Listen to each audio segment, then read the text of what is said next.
ब्लॉगमध्ये तुमचं पुन्हा एकदा स्वागत आहे। बघू शकता आपली मेथी उपटून वगैरे गाडी चालले गेली, दाजी गेलेत आणि माझ्याकडे होतं दूध वगैरे काढायचं काम। तर थोडा वेळ मेथी उपटली, बाया आता नेमक्याच गेलेत। आता माझं अजून दूध वगैरे काढणं बाकी आहे, पण पाऊस का धार पाऊस सुरू झाला आहे। असं असतं एक फलपायचं काम म्हणजे दाजी आणि मी एक कारण ते गेले, पण मला आता हे काम अजून बाकी आहे, दूध वगैरे काढायचं बाकी आहे। पाऊस सुरू झाला आहे, 6 वाजलेत। आता अजून चारा इथं मी कापून आणून टाकला, नेमकं ओलं झाले पण चारा इथं आणून टाकला आहे। अजून गाईचं दूध वगैरे काढायचं बाकी आहे। पावसानं मस्त धूम लावली आहे।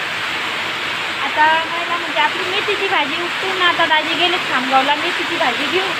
ते बोलले की पटकन तू दूध वगैरे काढ आणि घरी जाय म्हणे, पण अचानक पाऊस सुरू झाला आहे। तर आता थोडा वेळ म्हटलं पाऊस थोडा कमी होतो की काय, पण आता काय नाही, पाऊस कमी होतो की आणखी वाढतो, कारण संध्याकाळचा पाऊस आहे। अजून गोरे आपले पावसातच आहे, कारण त्यांनी गाई वगैरे आत बांधल्या। गोरे मग म्हणे तू बांध म्हणे, पण गोरे बांधायची बाकी आहे। तर आता पाऊस का कसा पडून राहिला आहे। तर चला मी आता दूध वगैरे काढते, तर तोपर्यंत बाय।